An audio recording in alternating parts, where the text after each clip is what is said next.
दूसरे राष्ट्रीय अधिवेशन में आए हुए सभी हमारे डेलीगेट। 3 साल बाद दूसरा राष्ट्रीय अधिवेशन मध्य प्रदेश के ग्वालियर शहर में हो रहा है।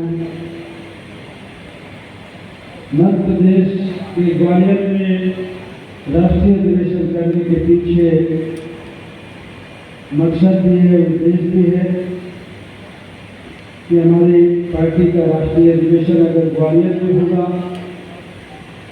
तो यहाँ पर चुनाव भी है मध्य प्रदेश में और हम इस एरिया में काम भी किए हैं, तो हमारी पार्टी का राष्ट्रीय अधिवेशन भी हो जाएगा, राष्ट्रीय कमेटी का चुनाव भी हो जाएगा और जन अधिकार पार्टी की उससे पहले भी आया हूँ। वैसे तो मैं आता जाता रहता हूँ, लेकिन इस कार्यक्रम के सिलसिले में मैं परसों रात को आया हूँ।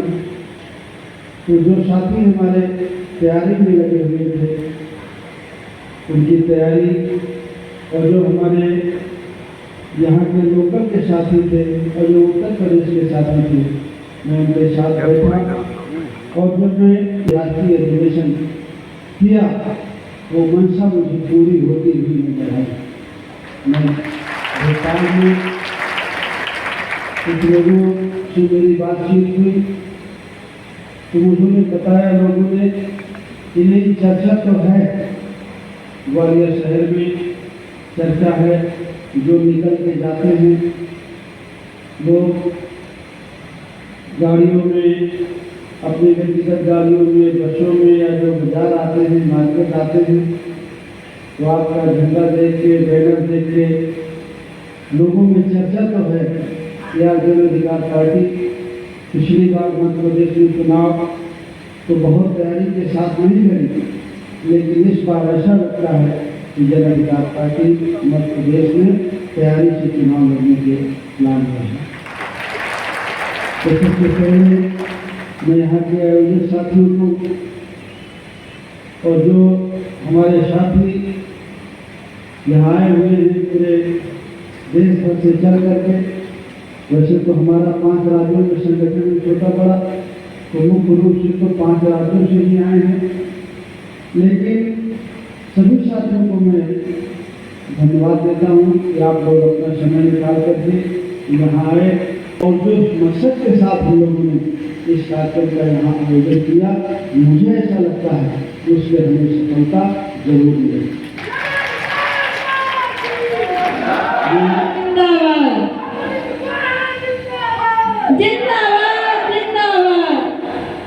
ये कार्यक्रम का पहला सत्र है, शुरुआती सत्र है। ये शायद 1-1.5 घंटे का था। उसमें कुछ साथियों ने बोला है अगला सत्र जब दूसरा शुरू होगा, ताली बजाते समय हमें ध्यान रखना चाहिए कि ताली किसमें बजाना है, किसके लिए बजाना है। एक दिन एक आदमी बीमार हो गया, बहुत ज़्यादा बीमार था, सीरियस था। तो उसका एक साथी, मैं भी गया था संभव, तो मुझे किसी ने कहानी सुनाई, मैंने वही सुनाई दे रहा। तो वो फैमिली में मिलने गया, अरे कैसी तबीयत है? तबीयत तो ठीक है, तबीयत तो ठीक है, और क्या दवा चलेगी? क्या दवा चलेगी? कौन डॉक्टर के जा नहीं आता है, हमें एप्लीकेशन लिखना नहीं आता है, हमें कंप्लेन करना नहीं आता है, हमें ग्राउंड बुक कराना नहीं आता है, चुनाव में गाड़ी का परमिशन कैसे, गाड़ियों का परमिशन कैसे लिया जाता है, हमें ये नहीं आता है। अगर परमिशन नहीं मिलती तो संविधान हमें क्या अधिकार देता है अपनी बात को कहने का? ये मैंने अपील की है आदरणीय ज्ञान प्रकाश जी से और अजीत प्रकाश जी से कि जब हमारे अधिवक्ता साथियों का थोड़ा सत्र चले तो हमारे साथियों को ये भी बताना चाहिए कि हमें परमिशन वैसे लेने की कैसे लेनी है, चुनाव में कैसे लेना है, और अगर हमें परमिशन नहीं देते तो संविधान हमें क्या अधिकार मिलता है। ये बातें भी ये साथियों की जानकारी में है। हमारे वकील साथी तो बोलेंगे, लेकिन अगर आप लोगों में कोई साथी इन बातों को जानते हैं तो जरूर इन बातों को कहना चाहिए। आप अगर जानते हैं तो हमारे सभी साथियों को जानकारी होगी और सबका ज्ञान बढ़ेगी। हम सर्किट हाउस का गलत नहीं कुछ करा पाते, एप्लीकेशन लेकर के जाने में हमें डर लगता है। ऐसा नहीं है खाली मध्य प्रदेश में या और किसी दूसरे प्रदेश में, उत्तर प्रदेश में अगर हम पार्टी है और जन अधिकार पार्टी है तो हमें जाना चाहिए, हमें सीखना चाहिए कि हमें भी काम डेवलपमेंट कराना है। हमारा भी कोई देश प्रदेश का या राष्ट्रीय स्तर का पदाधिकारी आया है तो हमें कुछ कराना चाहिए। जो भी बात हम यहाँ रखें, गरिमापूर्ण बात रखें, टू द पॉइंट बात रखें, जो बात हम जा करके लोगों के बीच में घूम के टहल के और फिर उसको रिसर्च करके सोच विचार करके अगर वो बात सही लगती है, लोगों के नॉलेज में नहीं है तो वो बात हमें कहने की जरूरत है। अगर हम वैसे रब तक कोई बात कहेंगे तो हम लोग बहुत सारे कार्यक्रम करते हैं। आप लोग गाँव में मंच लगाते हैं, छोटे मोटे कार्यक्रम हम लोगों को पार्टी के होते हैं, लेकिन आपकी पार्टी का राष्ट्रीय अधिवेशन है, हमारी पार्टी के पास उतना पैसा नहीं है तो हम लोग उतना डिकोरम नहीं कर पाते हैं, इतना माहौल नहीं बना पाते। लेकिन फिर भी एक राष्ट्रीय अधिवेशन का एक प्रोटोकॉल है, डिकोरम है, तो उसमें जो भी बातें हमको कहना है वो टू द पॉइंट बातें कहना है। जैसे आज अभी आपने सुना हमारे प्रदेश अध्यक्ष जी श्रीकांत अध्यक्ष से शुरू हुआ, उन्होंने टू द पॉइंट बात आप सब लोगों का दर्शन किया मध्य प्रदेश की धरती में। उसके बाद हमारे राष्ट्रीय प्रवक्ता आदरणीय ज्ञान प्रकाश जी जो लोक सूचना आयुक्त हैं वो बोले, उन्होंने संगठन से संबंधित कुछ बातें और टू द पॉइंट बातें रखी हैं। जैसे बहुत गंभीर बात उन्होंने रखी कि अगर हमें सफाई करना संगठन के बारे में उन्होंने कहा कि अगर हम झाड़ू के एक सीट से या एक उससे सफाई करेंगे तो साफ नहीं होगा। जब बहुत सारे लोगों को इकट्ठा करके बांध लेते हैं और फिर उससे सफाई करते हैं तो कचरा साफ होता है। अगर हम सोचें तो ये छोटे छोटे उदाहरण बहुत सारे सीख के जाते हैं। उसके बाद हमारे डॉक्टर संतोष जी उन्होंने जो बातें रखी, मैं इसलिए बातें कह रहा हूँ टू द पॉइंट बातें जैसे रखी गई। अगर हमें 5 मिनट का समय है तो 5 मिनट में सारी बातें हमें पूरी करनी है। हमारे पास 56 मिनट नहीं होना चाहिए। और मैं तो संचालक महोदय से ये अपील करूँगा कि एक घड़ी होना चाहिए जो रखी होना चाहिए। हमें किसी से अपील न करनी पड़े और उनको पता हो कि हमें 5 मिनट बोलना है तो 5 मिनट बोल करके वो अपनी बात खत्म करें और टू द पॉइंट बात करें। अगर हम जैसे मंच में शुरू करते हैं ये बातें, ये भी राष्ट्रीय अधिवेशन का अंग है जो मैं कह रहा हूँ, ये 10 बातें नहीं कह रहा हूँ। जैसे हम कोई कार्यक्रम की शुरुआत करते हैं तो हम कहते हैं आदरणीय अध्यक्ष जी अब समय नहीं है, मंच पर बैठे हुए मध्य प्रदेश के अध्यक्ष पूरा बोलते हैं।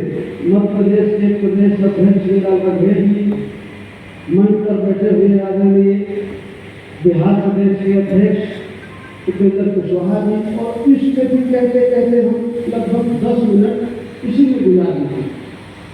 तो जो बातें हमें कह पानी वो बातें हम कह नहीं पाते। सबसे अच्छा है कि आपका ये सम्मानित मंच, जब आपके पास समय नहीं है तो आप कई सम्मानित मंच कह करके अपनी बात को शुरू करिए। तो जो बात आपका संबोधन में जा रहा है समझ, वो आपको अपनी बात को कहने में चला जाए। हमको बातें कहनी है इसलिए नहीं कहनी कि हमको मंच में खड़े होकर के माइक पे जाना, इसलिए आना है माइक पे कि हमें कुछ कहना है। हमें कुछ बताना है लोगों को, हम कुछ जानते हैं तो उस बारे में हमें कुछ कहना चाहिए, इसलिए हमें मंच में खड़े होना है, माइक में होने की जरूरत है, इतने लोगों के बीच में हमें कुछ कहने की जरूरत है। मैंने अपील की है अपने साथियों से कि हमारे बीच में ये भी चर्चा हो कि हमें कार्यक्रम की परमिशन कैसे दी जाती है। ये हमारी पाठशाला की है, हम वो लोग हैं, हम मानते जरूर हैं कि हमें राजनीति आती है, हमें राजनीति सीखी है, लेकिन सच है कि अभी हम जानते नहीं। जैसे भागीरथी जी, इस बारे में काफ़ी कुछ उनको जानकारी है, आंदोलनों के बारे में जानकारी है, धर्म प्रदर्शन के बारे में जानकारी है, उसका वो रिजल्ट देते हैं, उस बारे में भी अपना अनुभव शेयर करना चाहिए।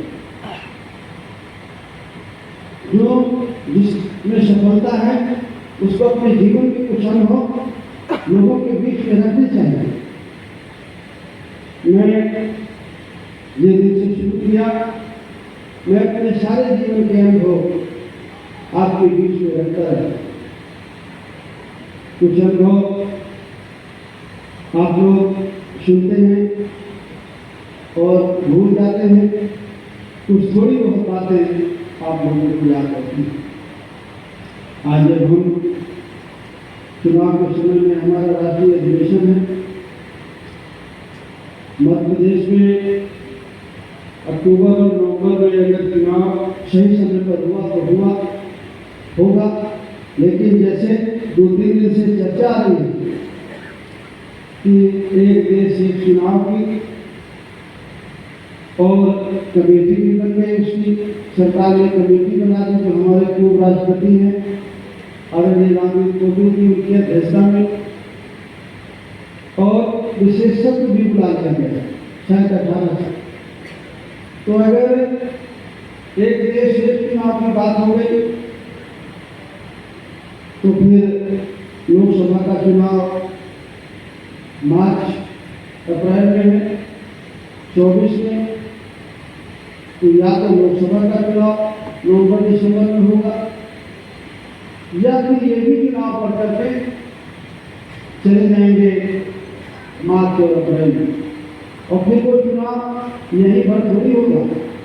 जब एक देश एक चुनाव है तो जहाँ मुझे लगता है चुनाव हो भी रहे हैं वो भी होंगे, ऐसा ही होगा, क्यों उसके साथ ऐसे ही होगा ना। तो मान लीजिए जहाँ पर मान लीजिए 1 साल पहले चुनाव हुआ है या और जल्दी हुआ है तो फिर सब चुनाव लोकसभा के साथ हो जाएंगे, और जहाँ का चुनाव वीडियो है महीने 2 महीने में, वहाँ गवर्नर भी हो जाए 2-4 महीने के लिए। गवर्नर का मतलब सेंट्रल गवर्नमेंट किसकी है, उसकी सरकार। तो ये ऐसा भी प्लान चल रहा है, और ये इसलिए भी समझ में आती है बात कि जो 5 राज्यों में चुनाव होने वाले हैं तो उसको फ्री हो हमें 500,000 रुपया लग जाए, लेकिन वो काम की वैल्यू दूसरी